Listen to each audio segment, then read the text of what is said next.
चलिए चलिए भाई नोट कर दिया।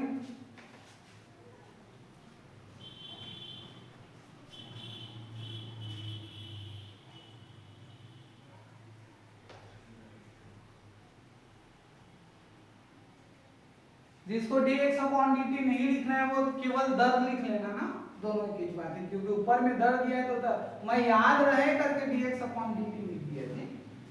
क्योंकि पिछला में पढ़े थे dx अपॉन dt, तो कंपेयर करके पढ़ेंगे तो जल्दी आ जाएगा मोल लीटर इनवर्स सेकेंड इनवर्स, तो इसी वजह से मैं उसको छाप दिया।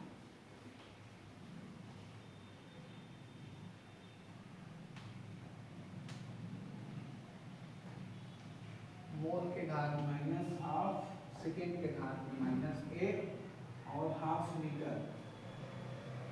तुम परीक्षा बोर्ड में देखोगे तो एक एक दिया है, एक एक नहीं है, वो एल किया है, एल मतलब होता है लीटर। हाँ, परीक्षा बोर्ड में एक एक करके दिया गया, कंफ्यूजन मत होइएगा। एक के घात में वो 1/2 कैसे आ गया, जैसे मैं लीटर के घात में 1/2 लिखा हूँ ना, उसमें एक के घात में 1/2 लिया, तो एक वो नहीं है, वो एल है, एल मतलब लीटर।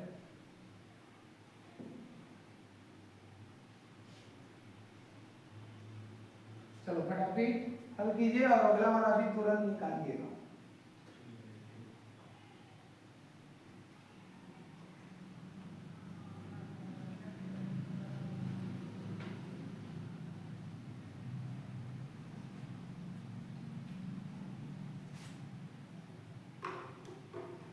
मोल लीटर इनवर्स घात में 3/2, और फिर 3/2 को बांटे, एक बार पहली वाले के साथ, एक बार दूसरे वाले के साथ, और फिर उसको ऊपर ले जाते हैं, तो ऊपर ले जाते हैं तो जस्ट उल्टा होता है, माइनस को प्लस, प्लस का माइनस, ऐसे।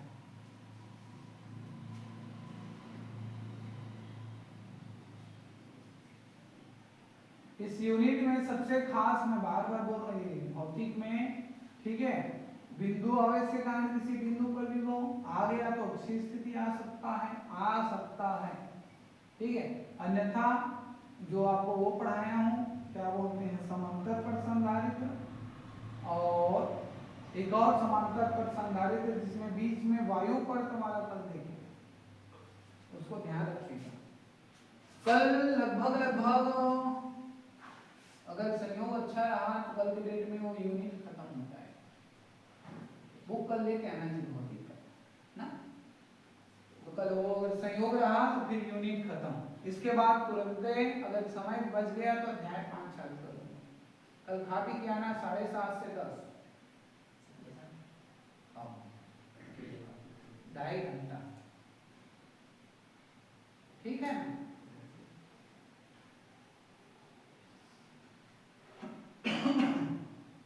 हम 2.5 घंटा बोला हूँ ये वो ठीक है, लेकिन समय में आना है, ये तो मैं चालू कर दूंगा। ऐसे हम बोल बोलते हैं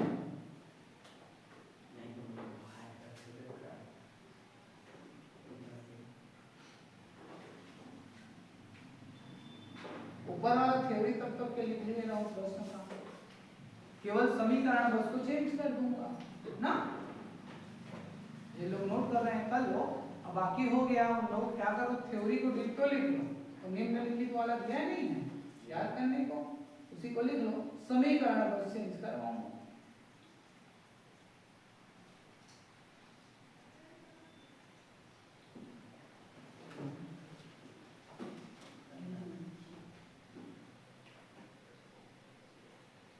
चलिए इसको अगला क्वेश्चन को आप लोग को बनानी है ना, समझ के जहां पर रखोगे फिर मैं बता दूंगा। सेम प्रश्न है कि निम्नलिखित अभिक्रिया के वेग, ठीक है, अभिक्रिया के लिए अभिक्रिया की कोटि और वेग स्थिरांक की इकाई ज्ञात कीजिए, ऐसा करके बोला है।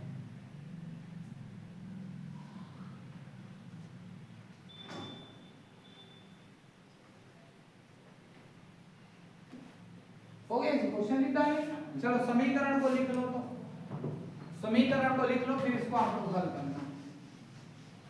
ये देखिए समीकरण को लिखिएगा, ये दिया है तो जितना दिया है उसमें लिख रहे हैं ना, इसमें ज्यादा हम लोग अपने आ जाओ अपने बुद्धि से मॉडिफाई नहीं कर रहे हैं। ये हो जाएगा N2O C, और ये हो जाएगा NO2 यस। और इसमें दर का मान दिया है, वेग का मान, वेग करके दिया गया है के एन ओ और पावर में 2। ऐसा ये आपका समीकरण दिया है, समीकरण उतारिए जल्दी।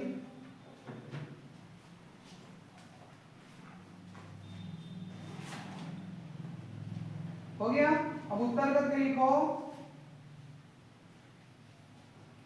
सेम कहानी, सेम डिट्टो, सेम मेथड से बनेगा, मान बस अलग अलग आएगा भाई। क्यों? क्योंकि पहले में क्या था, घात में 3/2 था, अभी इस बार क्या है, घात में 2, 3 नहीं 2।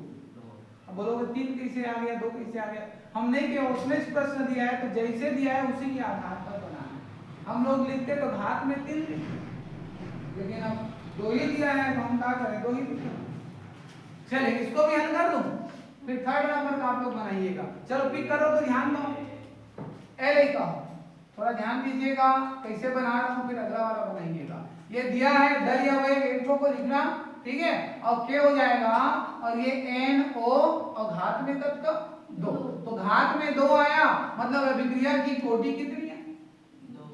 कोटि कितना आ गया, 2 आ गया। और इसके वेग स्थिरांक का व्यंजक निकालना है तो देखो क्या हो जाएगा भैया, अपन को के का मान चाहिए तो इधर हमारे पास है दर या वेग, हिंदी में लिखना है तो लिख सकते हो, और dx/dt लिखना है तब भी लिख सकते हो। और ये एन ओ के घात में 2 नीचे में आ गया, तो ये एन ओ के घात में कितना हो गया, 2।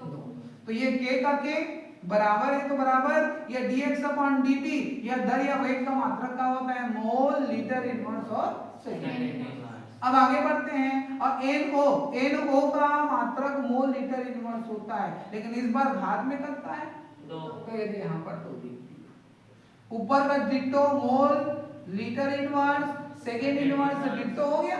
और तरी में यार घात में 2 है तो क्या करते हैं अपन लोग, अलग अलग बांटेंगे, तो एक बार मोल के घात में कितना हो जाएगा 2, और एक बार लीटर इनवर्स के घात में कितना था 2 एकम 2, तो ये कितना हो जाएगा -2 हो जाएगा। एक तो मोल से मोल को काट दो, एक तो लीटर इनवर्स से लीटर इनवर्स को काट दो। इसको भाई इसमें रह दो यार, मत काटो, यस आओ सस्ता कर रहा हूं तुम लोग के लिए।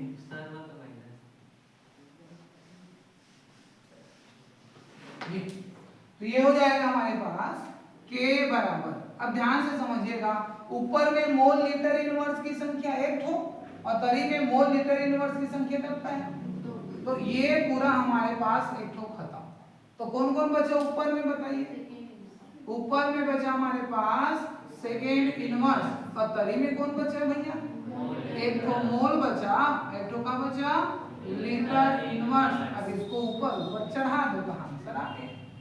तो कितना हो जाएगा के बराबर, पहली मोल को लिखते हैं ना, ये मोल के घात में 1 है, ऊपर जाके कितना हो जाएगा मोल के घात में -1। ये लीटर के घात में -1 है, ऊपर जाके क्या हो जाएगा लीटर के घात में -1, और 1 को लिखने की जरूरत नहीं है, चाहो तो प्रेम व्यवहार में भी लिख दो भाई। हाँ, आओ बगल में क्या बचा हमारे पास, ये सेकेंड, और बगल में कितना, ये जाके आप लोगों का, तो भाई वो घात में 3/2 था तो लंबा चला, ये है ये नहीं है तो छोटा चला। समझ में आया? ऐसे करके छापना है, छाप प्रश्न तो लिख डाले ना, वो थ्योरी वाला डिट्टो है, और समीकरण बस को चेंज कीजिएगा। इधर का कुछ ये नहीं है, समझिए, ये दूसरा है, बीच में गैप होने ही दीजिएगा ना, और इसने 1 हो गया है। अब ये क्वेश्चन आया था भाई 2020 में आया था, 2025 में आया है, बाकी तुम्हारा किस्मत जाने।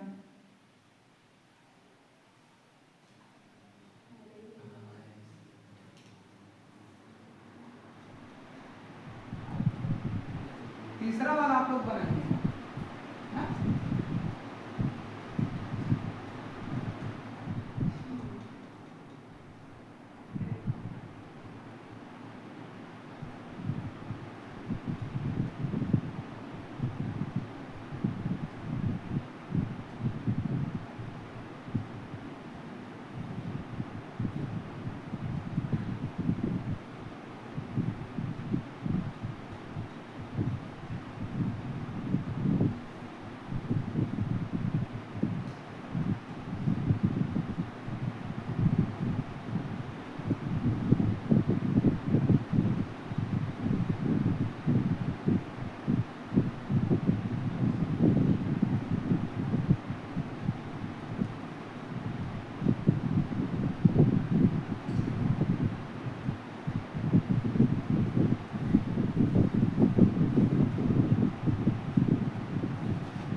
चलिए हो गया। थर्ड नंबर का क्वेश्चन में सेम क्या बोलते हैं थ्योरी रहेगा, समीकरण फिर से चेंज कर देंगे ना, और उसको आप लोग अभी बनाइएगा, आप लोग अभी बनाइएगा पूरा।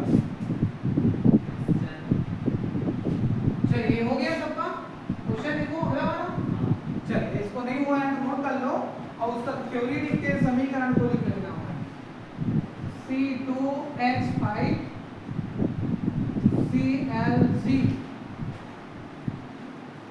C2 इसको रट्टा वट्टा मत मानना ना, प्रश्न में अगर आ गया ना तो प्रश्न के साथ दिया रहेगा 10 HCl अब बाहर में 0, और वेग करके दिया है वेग बराबर K और C2H5Cl।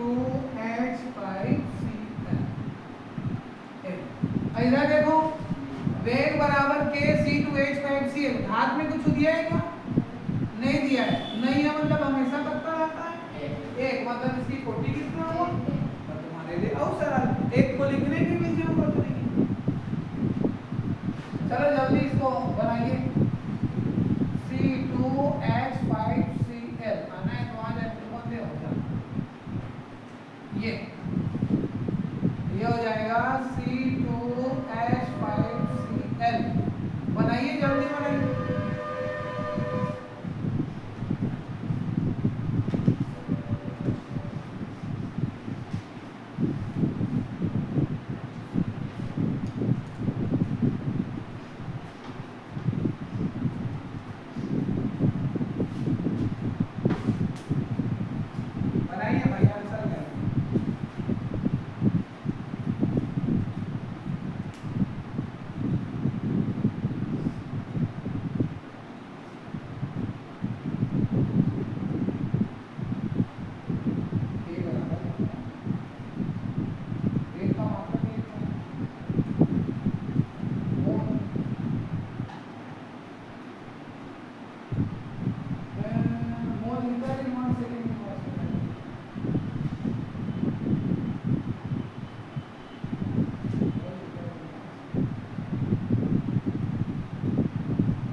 निकाल के मतलब एकदम निकाल दिया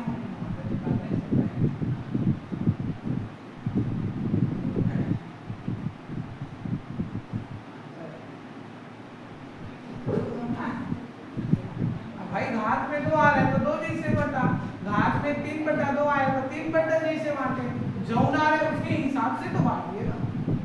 चलिए आ गया जी, कुछ नहीं है सानिया का देख के लिख रही है, क्या जल्दी बना।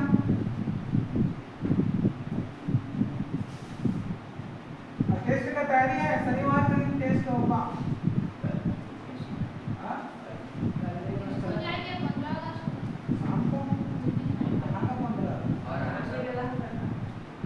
नहीं तो उसमें 2 यूनिट का होगा ना भैया, मेरा केमिस्ट्री भी उसका केमिस्ट्री का भी दिलाइएगा 2 यूनिट का पूरा, और भौतिक का भी 2 यूनिट का दिलाइएगा। उस दिन 4 घंटे यहीं बैठोगे 15 अगस्त।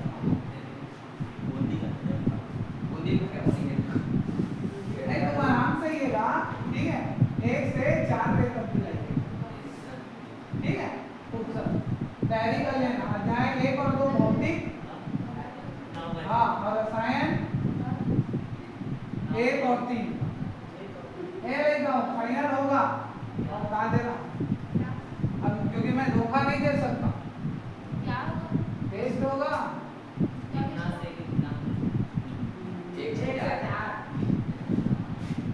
2 घंटा भौतिक 2 घंटा रसायन, ठीक है।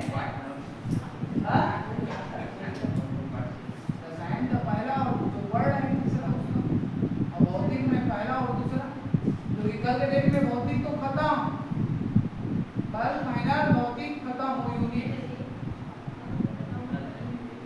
चलिए एक आध दिन ना इस बार संडे को ना लंबा खींचूंगा रसायन को, तो रसायन भी चलेगा, इसका बरोबर क्लास ही नहीं कर पाना। चले ठीक है, तब भी तुम लोग पढ़ नहीं पा रहे हो, अपना स्लो चला रहे हो, जो रोज का पढ़ाता हूँ ज़्यादा स्पीड में पढ़ाता। चले भाई सीधा कब है तुम लोग का हो कि नहीं? सितंबर में 11 के बाद 11 के बाद कई यूनिट तक आएगा? 5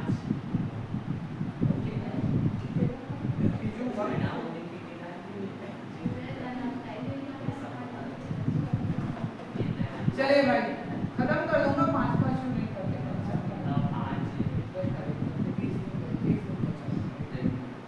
चलो ठीक है, लंबा खींच के कवर कर दूंगा। हाँ क्या दिया देखो तो। अच्छा मैं क्या इसको बता रहा था, ये हो गया ना, दिक्कत होना है। चलिए अगला प्रश्न लिखिएगा, अभिक्रिया की कोटि और अणु संकेतन में अंतर लिखिए। अभिक्रिया की कोटि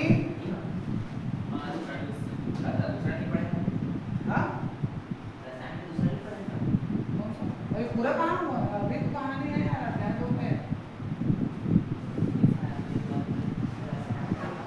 ये सब अंकित क्वेश्चन है यार। तुमको कितना सारा अंकित क्वेश्चन पढ़ा रहा हूँ, टॉपिक पढ़ाता तो तब तो खत्म हो जाता, लेकिन मैं चाह रहा हूँ छूटे ना करके।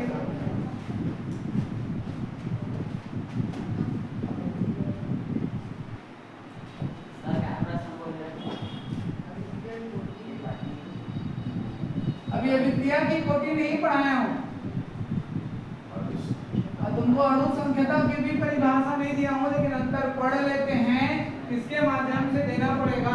ठीक है चलिए 1 2 3 4 और ये 5 तो अंतर दिया है। अणु संकेतक और अभिक्रिया की कोटि, ठीक है। अभी अभिक्रिया की कोटि निकाल के देखेंगे कैसे कोटि निकालता है कि जितना भी घात में दिया रहता है उस सभी के घात को जोड़ देते हैं तो अभिक्रिया की कोटि प्राप्त हो जाए। जितना भी हमको सांद्रता दिया रहता है, अभिकारक दिया रहता है, सबके घातों को जोड़ते हैं तो टोटल नंबर जो प्राप्त होता है वो क्या होता है? अभिक्रिया की कोटि। ठीक है, अणु संकेतक में ध्यान रखना है, इसमें पहला अंतर ये दिया है। ठीक है, एक जो अणु संकेतक है वो एक सैद्धांतिक पद होता है। अणु संकेतक क्या होता है? सैद्धांतिक पद होता है, ये सिद्धांत पर चलता है, जबकि जो अभिक्रिया की कोटि उसमें एक्सपेरिमेंट किया जाता है, प्रायोगिक पद होता है। तो ध्यान रखना भाई, अणु संकेतक क्या होता है? एक सैद्धांतिक पद होता है, और अभिक्रिया की कोटि क्या होता है? प्रायोगिक पद होता है। कैसा होता है? बायोलॉजी में आप लोग क्या करते हो? प्रयोग करते हैं। बायोलॉजी में क्या करते हैं? प्रयोग करते हैं। लेकिन कई तो सिद्धांत जैसे क्या बोला जाए, गास का नियम पढ़े, गास का नियम पढ़ते हैं, तो गास का नियम वो सिद्धांत पर आधारित है, इसे बोल रहा है, मतलब उसमें करता है। और एक ऐसा होता है जैसे गास का थ्योरम, गास हमें पढ़ाया तो उसमें क्या किए थे हम लोग? प्रयोग करके देखे थे, अनुप्रयोग पढ़ाया था। ठीक है, उस अनुप्रयोग में कूलाम के नियम की व्युत्पत्ति की थी। तो वो एक प्रायोगिक पद होता है, जबकि एक तो क्या होता है? सैद्धांतिक पद होता है। तो दोनों चीज को ध्यान में रखिएगा। तो अणु संकेतक क्या होता है? एक सैद्धांतिक पद होता है, ठीक है, और जबकि अभिक्रिया की कोटि क्या होता है? एक प्रायोगिक पद होता है। सेकेंड अंतर इसमें बोलता है, ध्यान दीजिएगा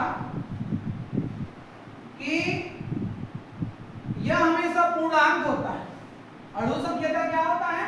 पूर्णांक होता है, जबकि अभिक्रिया की कोटि प्रभाज होता है। प्रभाज मतलब फ्रैक्शन, ठीक है, मतलब भिन्न होता है। पूर्णांक जिसे बोलते हैं ना, ये हमेशा पूर्णांक होता है। पूर्णांक मतलब जिसे तुम 12वीं में पढ़ रहे हो तो तुम्हारा पूर्णांक कितना होता है?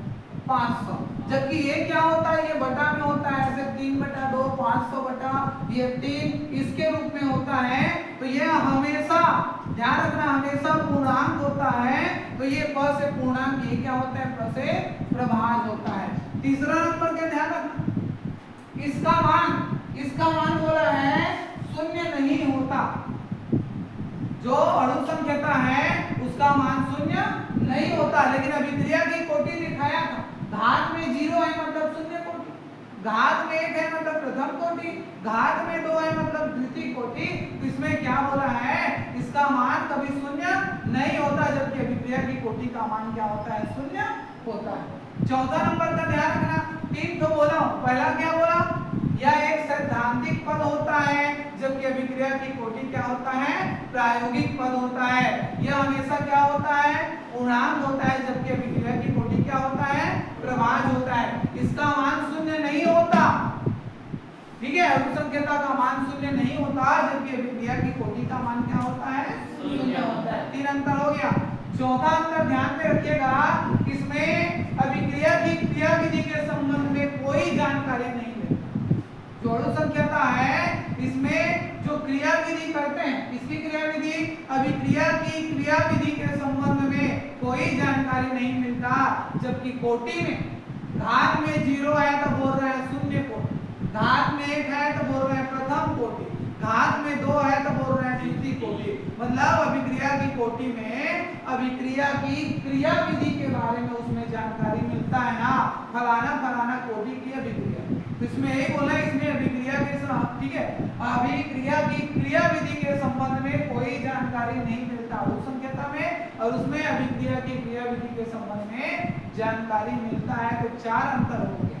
पहला अंतर चलो बताओ, पहला अणुसंख्यता क्या होता है, यह एक सैद्धांतिक पद होता है, जबकि अभिक्रिया की कोटि क्या होता है, प्रायोगिक पद होता है। अणुसंख्यता क्या होता है, यह हमेशा पूर्णांक होता है, जबकि अभिक्रिया की कोटि क्या होता है, इसका मान शून्य नहीं होता, जबकि अभिक्रिया की कोटि का मान क्या होता है, शून्य होता है। चौथा अणुसंख्यता में क्या लिखे, इसमें अभिक्रिया की क्रियाविधि के संबंध में कोई जानकारी नहीं मिलता, जबकि अभिक्रिया की कोटि में क्या बोलेंगे, इसमें अभिक्रिया की क्रियाविधि के संबंध में जानकारी मिलता है। और लास्ट एक पांचवा अंतर दिया है, ध्यान दीजिएगा कि अभिक्रिया में भाग लेने वाले इसमें कुल अणुओं की संख्या होती है। अणुसंख्यता क्या होता है, इसमें अभिक्रिया में भाग लेने वाले कुल अणुओं की संख्या होती है, जबकि अभिक्रिया की कोटि क्या बोलता है कि अभिक्रिया में भाग लेने वाले उन अणुओं की संख्या होती है जिनकी सांद्रता में परिवर्तन होता है। ठीक है, अभिक्रिया की कोटि में क्या होता है कि अभिक्रिया में भाग लेने वाले उन अणुओं की संख्या होती है जिनकी सांद्रता में परिवर्तन होता है, वो अभिक्रिया की कोटि। भाई घात में 0 है तो शून्य कोटि आ गया, घात में 1 है तो प्रथम कोटि आ गया, घात में 2 है तो द्वितीय कोटि आ गया। तो उसकी घातों के हिसाब से, कोटि के हिसाब से सांद्रता में परिवर्तन आया, तो ये जाके आपका, ठीक है, अभिक्रिया की कोटि कहलाता है। तो ये 5 अंतर दिया गया है, ध्यान से समझिएगा। अब बोलिएगा, चल भैया बोल तो 5 अंतर। पहला अंतर क्या बोले, ये कौन सा पद होता है, सैद्धांतिक। अभी अणुसंख्यता क्या होता है, सैद्धांतिक पद होता है, जबकि अभिक्रिया की कोटि क्या होता है, प्रायोगिक पद होता है। ठीक है, अणुसंख्यता क्या होता है, हमेशा पूर्णांक होता है, जबकि अभिक्रिया की कोटि क्या होता है, प्रभाज होता है। अणुसंख्यता में क्या बोले, इसका मान शून्य नहीं होता, जबकि अभिक्रिया की कोटि का मान शून्य होता है। चौथा अंतर क्या देखिए, इसमें अभिक्रिया की क्रियाविधि, किसी क्रियाविधि, अभिक्रिया की क्रियाविधि के संबंध में कोई जानकारी प्राप्त नहीं होती, जबकि उसमें बोलिएगा इसमें अभिक्रिया की क्रियाविधि के संबंध में जानकारी प्राप्त होती है या मिलती है। पांचवा अंतर देखें, अणुसंख्यता में क्या होता है जी, जैसे हम लोग बोलते हैं ना सबका वजन, तो इसमें अणुसंख्यता में, इसमें अभिक्रिया में भाग लेने वाले, इसमें अभिक्रिया में भाग लेने वाले कुल अणुओं की संख्या होती है। अणुसंख्यता में अभिक्रिया में भाग लेने वाले कुल अणुओं की संख्या होती है, जबकि कोटि में अभिक्रिया में भाग लेने वाले, इसमें कुल बोले उसमें उन अणुओं की संख्या होती है। इसमें अभिक्रिया में भाग लेने वाले कुल अणुओं की संख्या होती है, और उसमें अभिक्रिया में भाग लेने वाले उन अणुओं की संख्या होती है जिनकी सांद्रता में परिवर्तन होता है। इसमें परिवर्तन होता है, सांद्रता में परिवर्तन होता है। ये लगभग तुम्हारा 5 तो अंतर है। चलिए लिखिए पहला अंतर अणुसंख्यता का, पहले अणुसंख्यता, दूसरा में क्या है, अभिक्रिया की कोटि। लिखो, लिखिएगा, यह केवल सैद्धांतिक पद है,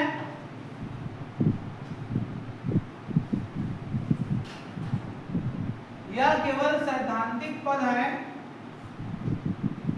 और उसके बगल में लिखिएगा अभिक्रिया की कोटि में यह प्रायोगिक पद है, यह केवल सैद्धांतिक पद है बोलता है अणुसंकेता, और उसमें लिखिएगा यह केवल मत लिखना ना, यह प्रायोगिक पद है, क्योंकि प्रयोग में सब चीज लगता है, सिद्धांत विधान सब। दूसरा लिखिएगा, दूसरा क्या बोले, यह हमेशा पूर्णांक होता है, यह हमेशा पूर्णांक होता है, यह हमेशा पूर्णांक होता है। उसमें लिखिएगा यह प्रभाज भी हो सकता है, प्रभाज कोई फ्लेक्शन करके बोलते हैं, यह हमेशा पूर्णांक होता है, उसमें लिखिएगा यह प्रभाज भी हो सकता है। तीसरा नंबर क्या बोले भाई, इसका मान शून्य नहीं होता, अणुसंकेता में लिखिएगा इसका मान शून्य नहीं होता, इसका मान शून्य नहीं होता अणुसंकेता में, और उसमें लिखिएगा इसका मान शून्य होता हो सकता है। अणुसंकेता में लिखिएगा इसका मान शून्य नहीं होता, जबकि अभिक्रिया की कोटि में लिखिएगा इसका मान शून्य हो सकता है। हो गया जी, हो सकता है, वो संभावना पर आधारित है, प्रयोग है ना, एक्सपेरिमेंट, तो कुछ भी हो सकता है, आदमी को जानवर बना सकता है, बात समझे ना, ऐसे हो सकता है, एक्सपेरिमेंट पर आधारित है वो। चौथा नंबर लिखिएगा, क्या बोले, इससे अभिक्रिया के क्रियाविधि के संबंध में, इससे अभिक्रिया की क्रियाविधि के संबंध में कोई जानकारी नहीं मिलती, इससे अभिक्रिया की क्रियाविधि के संबंध में कोई जानकारी नहीं मिलती, के संबंध में कोई जानकारी नहीं मिलती। अबे देख, तुमको मैं सूचना बोलता तो पकड़ा जाए, क्या देखना, इसमें जानकारी तो बात है, समझे बात, इसमें अभिक्रिया के संबंध में कोई जानकारी नहीं मिलती, उसमें लिख लो डिट्टो,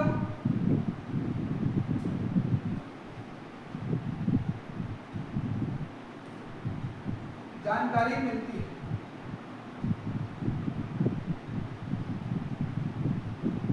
और लास्ट नंबर क्या लिखिएगा,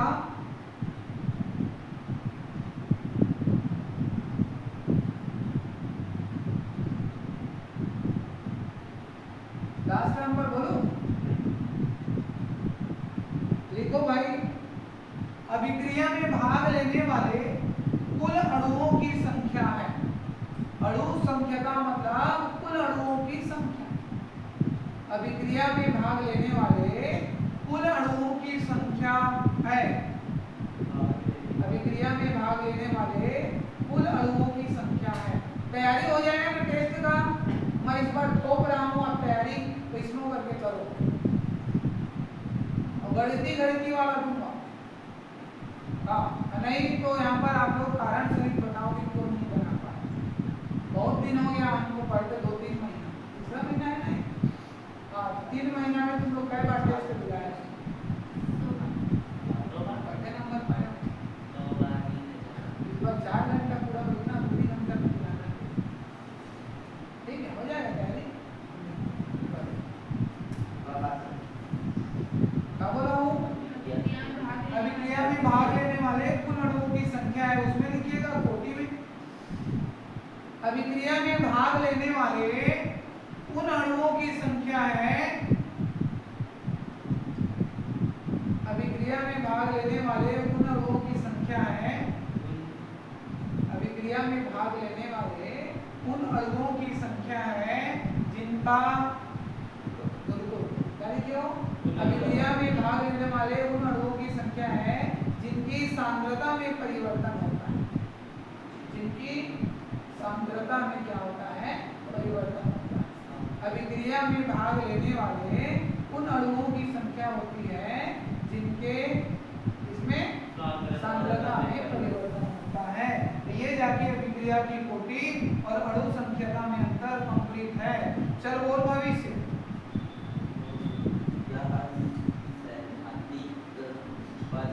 हाँ, अभिक्रिया कोटि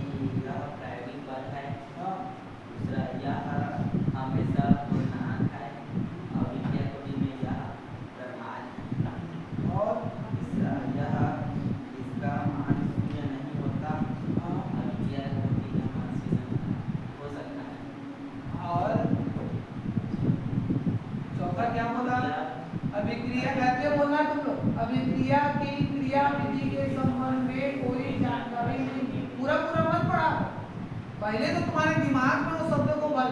अभिक्रिया की क्रिया विधि के संबंध में कोई जानकारी नहीं मिलती और उसमें लिखना अभिक्रिया की क्रिया विधि के संबंध में जानकारी मिलती है। 5वां नंबर क्या बोले? इसमें भाग लेने, इसमें बोलना, इसमें भाग लेने वाले कुल अणुओं की संख्या होती है और इसमें भाग लेने वाले कुल के उन अणुओं की संख्या होती है जिनकी सांद्रता में क्या होता है, परिवर्तन होता है। बस सबके बोलना, अभिक्रिया में भाग लेने वाले उन अणुओं की संख्या होती है जिनकी सांद्रता में परिवर्तन होता है। तो ये जाके आपका अंतर कहानी खत्म है। और बताइए कहाँ पर तुमको दिक्कत है? अभी हमारे पास समय कब का है जी? 30 मिनट है ना? हाँ, तो अगला वो क्वेश्चन लिखो, आर्हेनियस का समीकरण। आर्हेनियस का समीकरण है, ज्यादा नहीं लंबा है, 1-2 पेज 2.5 पेज हो जाएगा बस। ओके, लिखिए आर्हेनियस का समीकरण।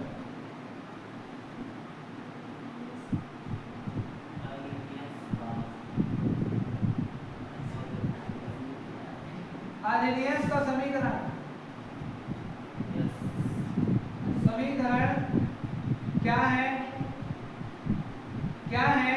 इसे ग्राफी विधि द्वारा, क्या है? इसे ग्राफी विधि द्वारा, क्या है? इसे ग्राफी विधि द्वारा सक्रिय ऊर्जा का मान कैसे ज्ञात करते हैं?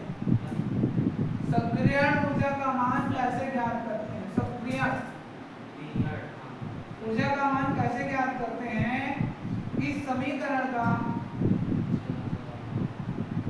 इस समीकरण का,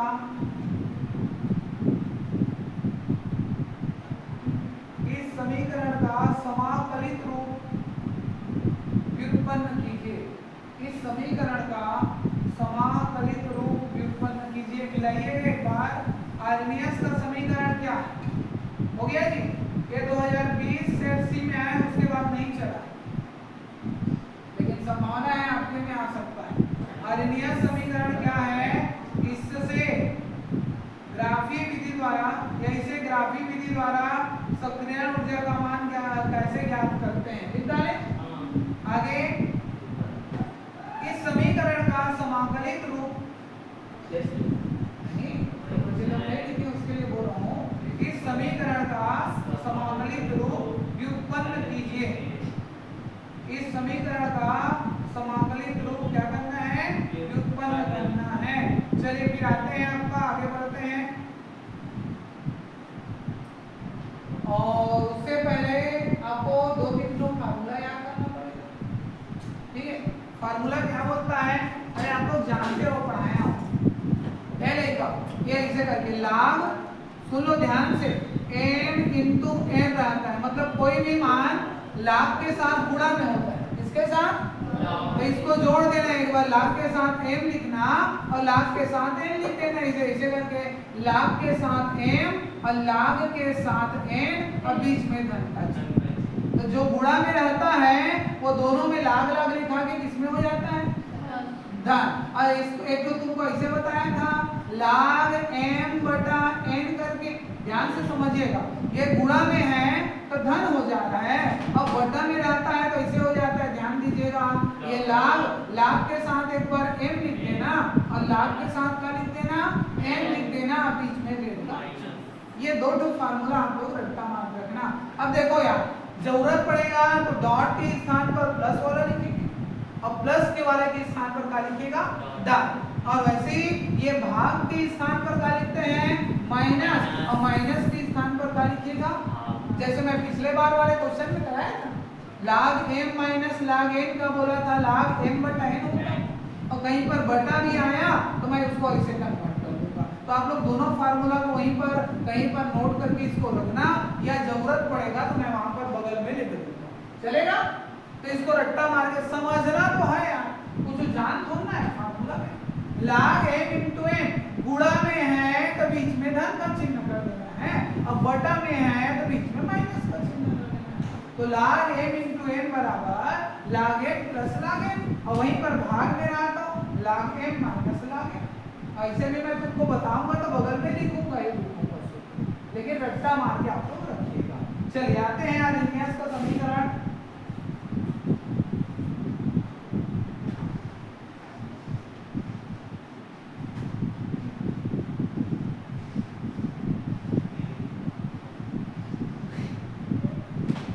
चलिए अल्लाह की कीजिएगा, जल्दी जल्दी कीजिएगा, मोटी मोटा 2-3 पेज हो जाएगा समझाने के चक्कर में, ठीक है। देखिए भाई आते हैं उत्तर में और लिखते हैं यहाँ पर आर्हेनियस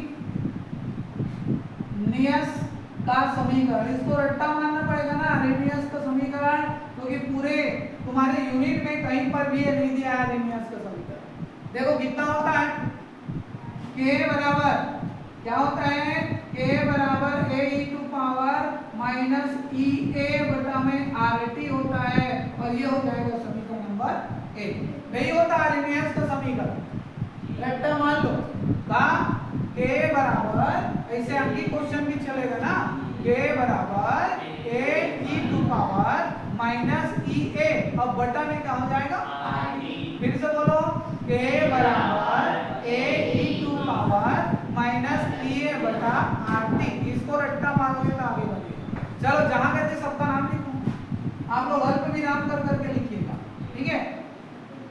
ए का नाम क्या है, ई ए का नाम क्या है, और आर का नाम क्या है, और टी का नाम क्या है। आप लोग मैं बोला ना अल्प विराम करके बगल बगल में लिखते हैं। देखिए भाई ए को बोलते हैं आवृत्ति कारक, ए को क्या बोलते हैं, आवृत्ति कारक। ई ए का नाम सक्रियण ऊर्जा है, इसकी भी परिभाषा आपको छोटा वाला पढ़ाऊंगा, सक्रियण ऊर्जा अभी नहीं पढ़ाया हूं ना, तो देखो अणु संकेत अभी पढ़ाऊंगा, उसके बाद आपका विद्या की कोटि और ये सक्रियण ऊर्जा, तीन तो परिभाषा है, छोटा छोटा पढ़ना है। आर का नाम क्या है, गैस स्थिरांक, लिखना तो नहीं सीखो स्थिरांक, और टी का नाम क्या है, परमता। लास्ट में नोट कर लेना, नोट करवा दूंगा। चलिए इधर ध्यान दो, क्या हो जाएगा, आर्हेनियस समीकरण रट्टा मार कर देना, क्या होता है, k बराबर a e to power minus A बटा क्या हो जाएगा, RT। a का नाम क्या बोला, आवृत्ति का, आप लोग अल्प विराम कर करके लिख देना। और जब पेपर में बैठोगे बोर्ड एग्जाम में तो इसमें एक के नीचे एक लिखना, वहां पर जगह मत बचा लेना कि यहाँ पर लिखे तो आप कोंटा में लिख देते हैं, बात समझे ना, वहां पर जगह नहीं बचाना है, ऐसने लिखना तुम, एक लकीर के नीचे। अभी कॉपी में तुम जितना पाओ उतना लिखो। तो ए का नाम आवृत्ति कारक, ये का नाम सक्रियण ऊर्जा, सुन लो सक्रियण ऊर्जा पढ़ाऊंगा तो ये से दर्शाएंगे, और आर का नाम है गैस स्थिरांक, टी का नाम क्या है, परमता। अब ध्यान से समझिएगा, तुम्हारे समझने के लिए मैं पूरा सिस्टमेटिक बना रहा हूँ, जिसकी इच्छा नहीं रहेगा मैं ऐसे बगल में क्रॉस कर दूंगा, नहीं लिखना है तो मत लिखना। क्या करते हैं, समीकरण एक के दोनों पक्षों में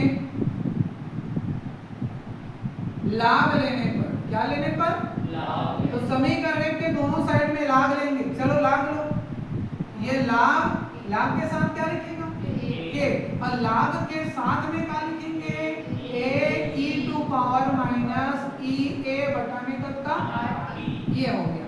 अब बीच में एक गुणा का चिन्ह है, मेरी बात को ध्यान से समझिए, बीच में किसका चिन्ह है, थोड़ी देर पहले कहा मैं फार्मूला लिखा था, थोड़ा बताइएगा, लाभ m into n, m into n में क्या लिखते हो, लाभ के साथ एक बार m और लाभ के साथ एक बार लिखवाया, तो m इंटू n करके लिख रहे हैं, तो लाभ के साथ m के स्थान पर a है और लाभ के साथ एक बार ये पूरा पूरा। चलिए एक बार लिखिए उसको, कैसे लिखोगे, ये प्रोसेस समझ आया, एक बार k के साथ लाभ, एक बार पूरे के साथ लाभ, फिर आगे लाभ का लाभ हो गया, बगल में कौन आया, बराबर। आप क्या बोले हो, लाभ के साथ एक बार क्या लिखेंगे, बोलेंगे a लिखेंगे, बीच में किसका चिन्ह, प्लस, एक बार लाभ के साथ फिर क्या लिखेगा, e के घात में माइनस ई ए बटा में कब का, RT। ये हो गया। अब उसके बाद तुमको एक बहुत सूत्र बताऊंगा किसी जिसको मैं बता नहीं पाया, ठीक है। ये होता है लाभ x की घात में n। ये सबसे इंपॉर्टेंट फार्मूला है कि कोई भी जो घात में रहता है ये घात जस्ट सामने आ जाता है, तो कितना होगा भविष्य, क्या बोलो, ये जो घात में है ना वो सामने log x की घात n पढ़ रहे हैं, इसको ऐसे पढ़ेंगे log x करके ऐसे। जो घात में है वो सामने आ, तो उसने घात में ये भी चढ़ा है, उसको सामने ले आ भैया, तो सामने लाएगा तो कौन बचा log के। जहां पर समझ नहीं आएगा पूछो, तुमको पूछने के लिए सिखा रहा हूं, ये पढ़ाने के लिए नहीं सिखा रहा। ठीक, इस चीज को ध्यान में रखना। तुम सीखे भाई, सीखो इसको, सीखो कैसे कैसे प्रोसेस हो रहा है, स्टेप बाय स्टेप सीखो। और जैसा मैं कर रहा हूँ उसने डिट्टो घर में जाके कॉपी पेस्ट को करना। अब कुछ तुमको बुद्धि लगाने से नहीं है, इसीलिए तो मैं सिस्टमेटिक बता रहा हूँ। तो log k बराबर log a आया। अब ये माइनस वाला सामने आ जाएगा, तब प्लस और माइनस का क्या हो जाएगा, इसको ऐसे करके लिख देना e a बटा में कौन आ जाएगा rt। अब बगल में कौन बचा log e आया, ऐसे करके फिर चूंकि लग देना log e का मान होता है a, तो इसका रोल खत्म। तो कौन कौन बचा हमारे पास, log में k बचा और बराबर में log में a आया और माइनस में कब का e a बटा rt। इसको नीचे नीचे लिखना ना a को, और इसको लिखने की जरूरत नहीं है। ठीक है, ए चाहो तो समीकरण नहीं तो कोनो जरूरत नहीं है। अब शुरू से लेकर लास्ट तक की कौन में दिक्कत तकलीफ बताना। ठीक है, देखिए इसको रट्टा मानना पड़ेगा, मैं बार बार बोल रहा हूँ k बराबर a e to power minus e a बटा कब का होता है rt और समीकरण नंबर तक का a। अब सबका नाम थोड़ा सा आपको भाई, अब किसी का नाम रट्टा मानना ही पड़ेगा। तो a का नाम है पर्सनली क्या बोलते हैं आवृत्ति कारक, e a का नाम क्या है सक्रिय ऊर्जा। ये तो नाम इसमें याद हो जाएगा क्योंकि अपन को अभी परिभाषा पढ़ना है। r का नाम तो भूलेंगे नहीं, r मतलब क्या है इस तरह, और t का नाम तो नहीं भूलेंगे, t मतलब था, पर हम भूल गए तो बोले हम सब कापे लिख रहे, लेकिन काहे भूलो। तो t का नाम अंग्रेजी क्या बोलते हैं रसायन में परमेय क्या बोलते हैं, r का नाम हमेशा गैस स्थिरांक, a का नाम इसमें आवृत्ति कारक बोला है और e का नाम क्या बोला है सक्रिय ऊर्जा। k का नाम नहीं दिया तो मैं भी नहीं लिखा।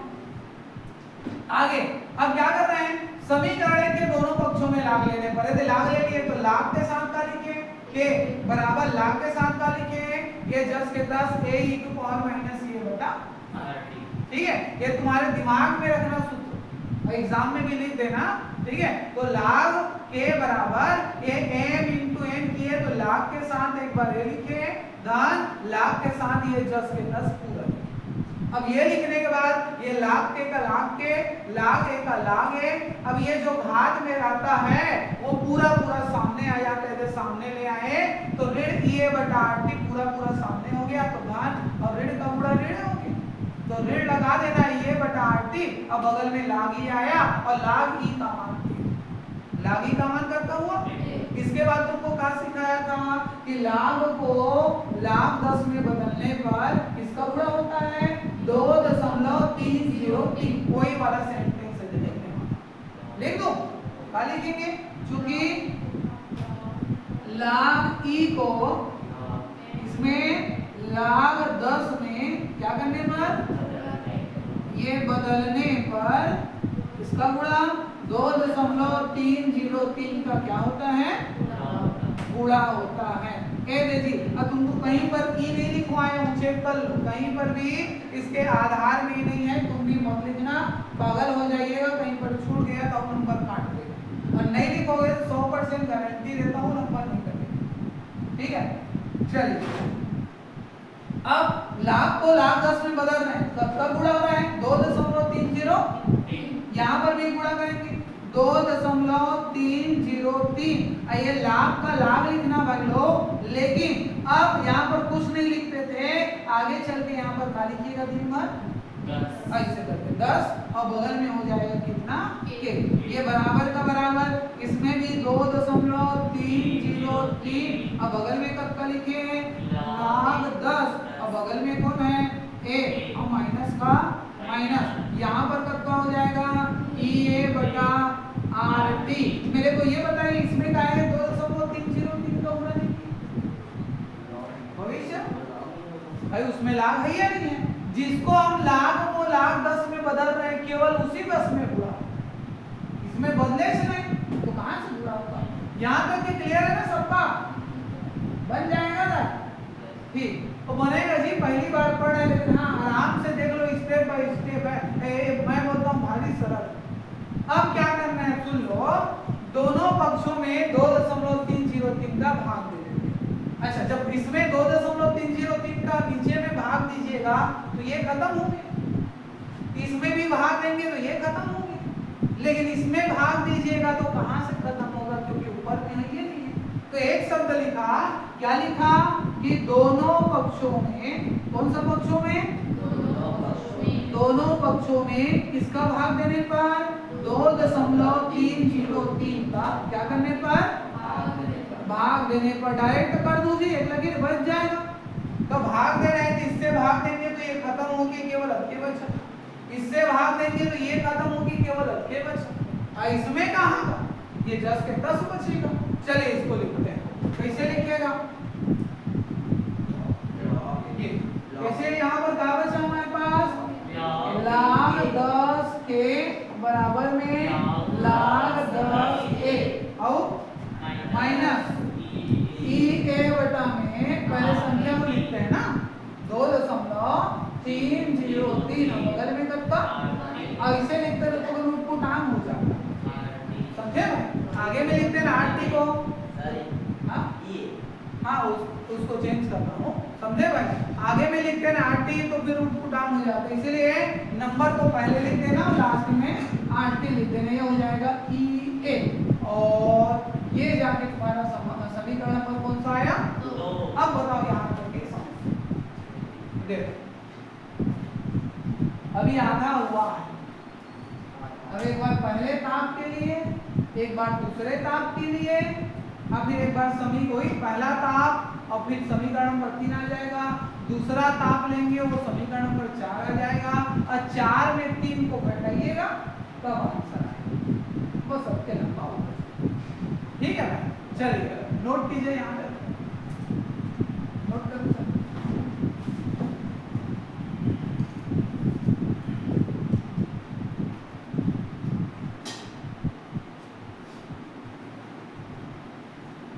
ध्यान से नोट करना बेटा, और दिक्कत है तो और सीख लेना। गणितीय वाला में अभी जैसे मुंह फाड़ के बढ़िया देखे ना, सब लोग बढ़िया सीखे, उसमें हर क्वेश्चन को तुम लोग सीखा करो।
चाहो तो सब में ई लिख सकते हो और नहीं तो नहीं लिखोगे तब भी ई रखते जी ऐसे।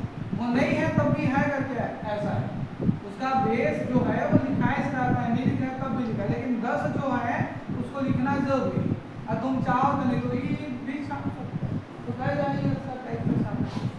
चलिए आगे बढ़ते हैं, आज लिखो तो आगे ए लिखो।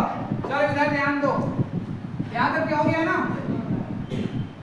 अतः यही सरल रेखा का समीकरण है। किसका समीकरण है? सरल रेखा का समीकरण। ध्यान से देखो, उसके बाद आप लोग छापना, किनारे में पीछे ढाल बना देना, ठीक है। एन जी यहाँ पर ये कौन है? log 10 के, और यहाँ पर से उठा लेना 1/t। ध्यान से सुन लो, यहाँ पर क्या उठाए? log 10 के, और यहाँ से केवल उठाए 1/t। कौन कौन उठा लिए? 1/t। तो क्या बचा हमारे पास यहाँ पर बताओ तो? -EA क्या बचा? -EA, और करीब कब का बचा? 2.303r। तो इसको ढाल बोलते हैं। क्या बोलते हैं? 10वीं में पढ़े थे ना, ढाल या प्रवणता, वही ढाल या प्रवणता। और देख लो भाई का चीज आया ना, ज्यादा कुछ उनका रट्टा मारने की जरूरत नहीं है।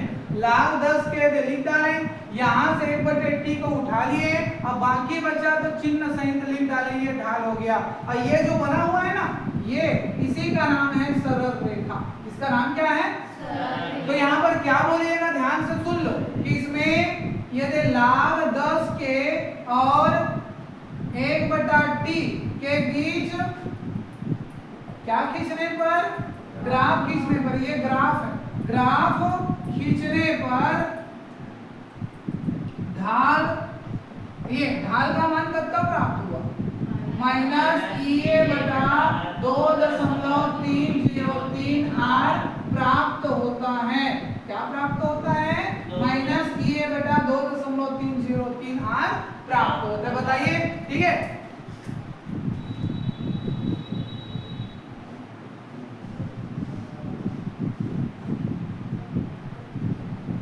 ढाल नहीं जी, सरल रेखा प्राप्त होता है।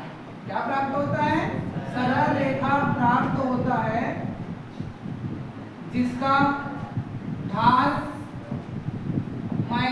-EA/2.303r होता है।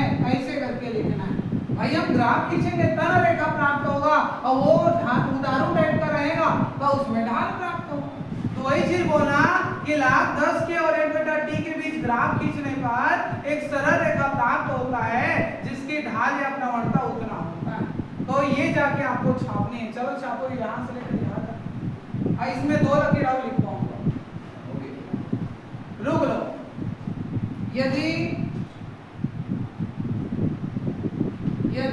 ध्यान से सुन लो, ढाल का मान ज्ञात हो तो हाजी प्रश्न में तुम्हारा क्या निकालने की बात किया है? देखो तो, सक्रिय ऊर्जा बोला है। देखो तो,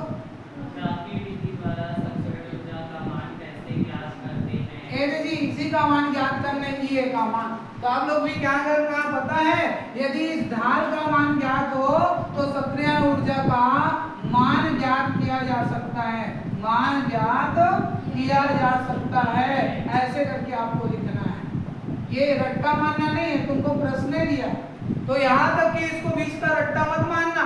देख लो सिंपल है, log 10 के और 1/t के बीच ग्राफ खींचने पर एक सरल रेखा प्राप्त होता है। लिखिए उस सरल रेखा का समीकरण, एक सरल रेखा प्राप्त होता है जिसकी ढाल या प्रवणता, एक तो लिखना ढाले लिख देना, जिसका ढाल -EA/2.303r होता है। और इसमें यदि ढाल का मान ज्ञात हो तो सक्रिय ऊर्जा का मान ज्ञात किया जा सकता है। इतना छापिए भाई। फिर वो तुम्हारा क्या बोलते हैं, लास्ट का व्यंजक का कठिन नहीं है जी, अब लंबा ये हो गया। जैसे तुम्हारी परीक्षा बहुत लंबा, सबके लंबा है ये अब मैं उसको ना सिस्टमेटिक बता रहा हूँ, अलग अलग कर रहा हूँ। तो ये वो डायरेक्टली ये क्या है देखना है, क्या बोलते हैं सीधा इसके बाद कहाँ गया है, ये इसको ले आया है, इसको, इसके बाद सीधा इसको ले आया, बीच का ये स्टेप है नहीं।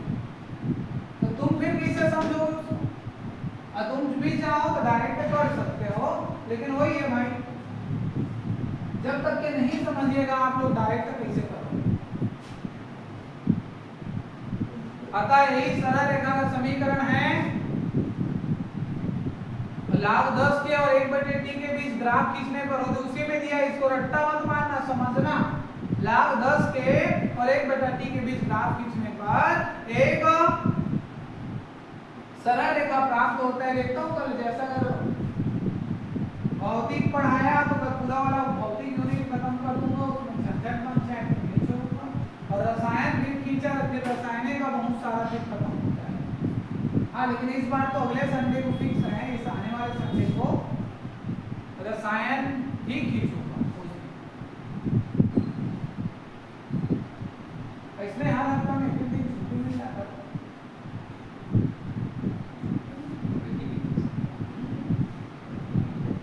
हर हफ्ता छुट्टी, ज्ञान पंचमी नहीं रहता शायद,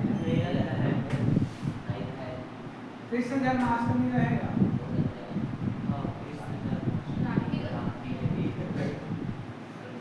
चलो राखी देने की क्लास का देगा, मतलब तो सुबह लगता है, दिन में सब ना राखी बांधती है, जाओ वहाँ तो जाते भी नहीं, ऐसे भी 9 बजे के बाद ही जाते हैं ना जी। आज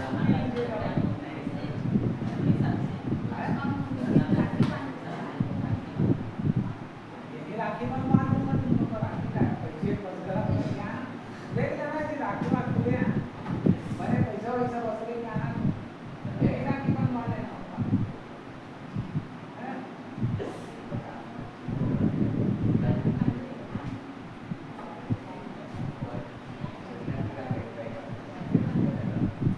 चलिए हो गया।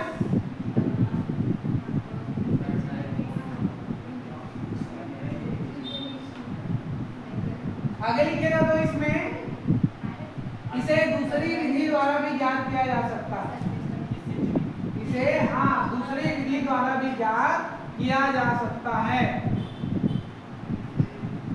इसे दूसरी विधि द्वारा भी ज्ञात किया जा सकता है। चलिए अब आगे का व्यंजन चालू करते हैं।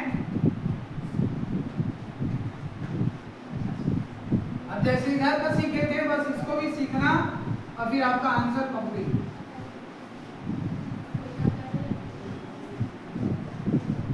चलो इधर ध्यान दीजिए, ए लगाओ, माना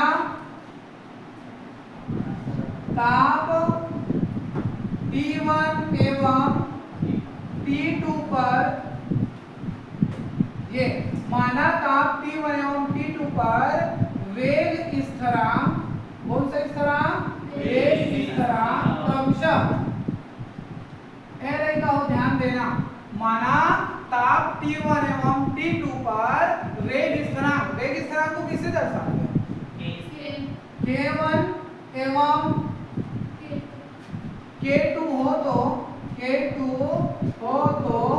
समीकरण 2 से, समीकरण 2 से, चलो मान को रखो, क्या क्या चेंज करोगे? जब ताप T1 होगा तो वेग स्थिरांक का मान कितना हो जाएगा?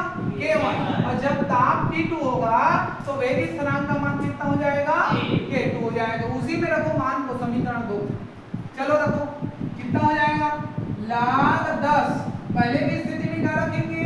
K1 बराबर log 10 और A माइनस EA बटा 2.303 बगल में RT1, और समीकरण नंबर तक का देख लो भैया, ये K1 हुआ तो ये T1 हुआ, दूसरा वाला सेम डिट्टो लिखो इसको, क्या लिखेंगे?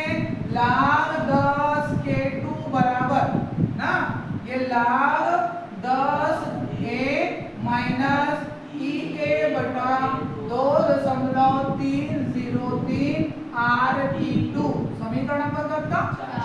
ये तीनों 4 निकल गए, इसी की बात कर रहा हूं। एक बार समीकरण नंबर 3 और एक बार समीकरण नंबर कब का? अब 4 में 3 को घटाइए, ध्यान से समझिएगा, मैं डायरेक्टली करूंगा। समीकरण 4 समीकरण 3 को। तो 4 में 3 को घटाएंगे, पहले एक एक को घटाते चलो। ये 4 में 3 घटाएंगे तो पहले इसमें इसको घटाइए, एक पक्ष को। क्या लिखेंगे इसको? log 10 k2। क्या लिखेंगे? log 10 k2 माइनस क्या लिखेगा? log 10 k1। अब फिर किसका चिन्ह है? बराबर। और इसमें इसको घटाइएगा तो दोनों सेम सेम है। सेम सेम मतलब 6 लिखने की जरूरत नहीं। अब इसमें कौन बचा आपके पास?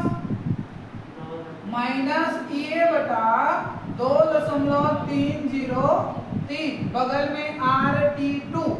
अब घटा रहे हैं, नहीं करो तो घटा रहे हैं तो माइनस और माइनस का हो गया, माइनस और माइनस। इसमें क्या बचा?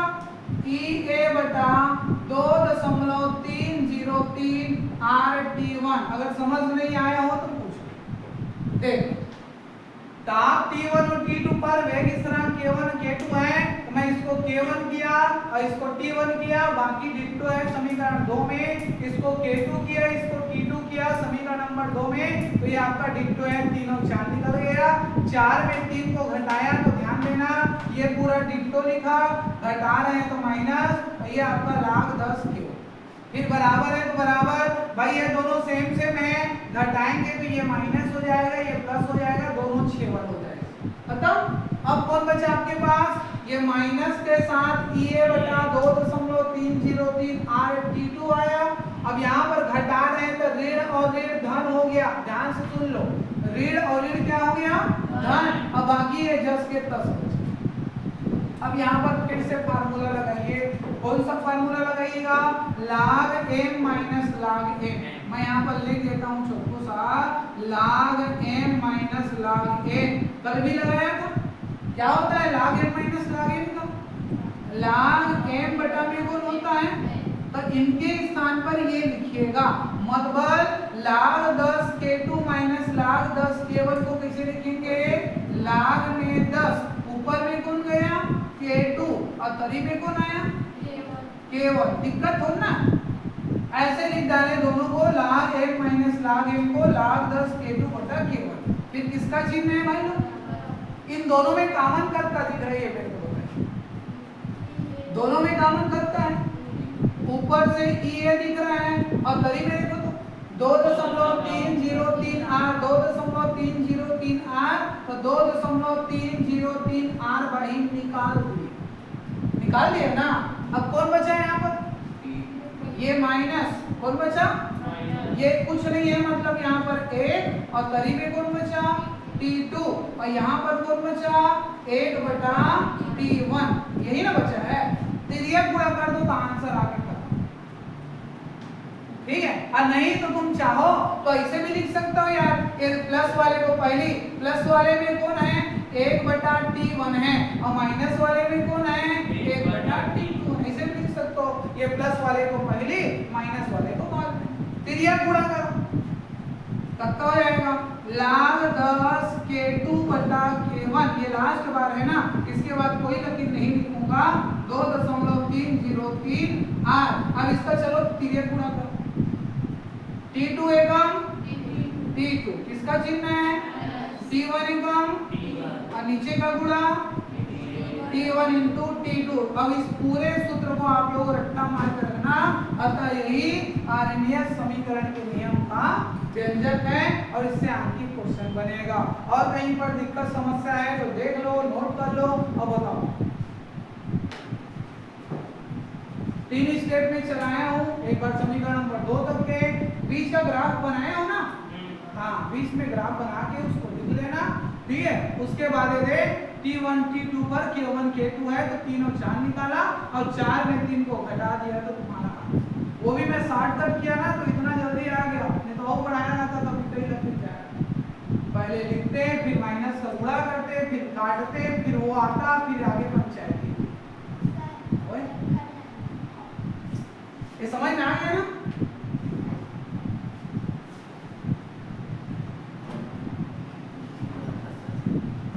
टाइपिंग समथिंग हो गया,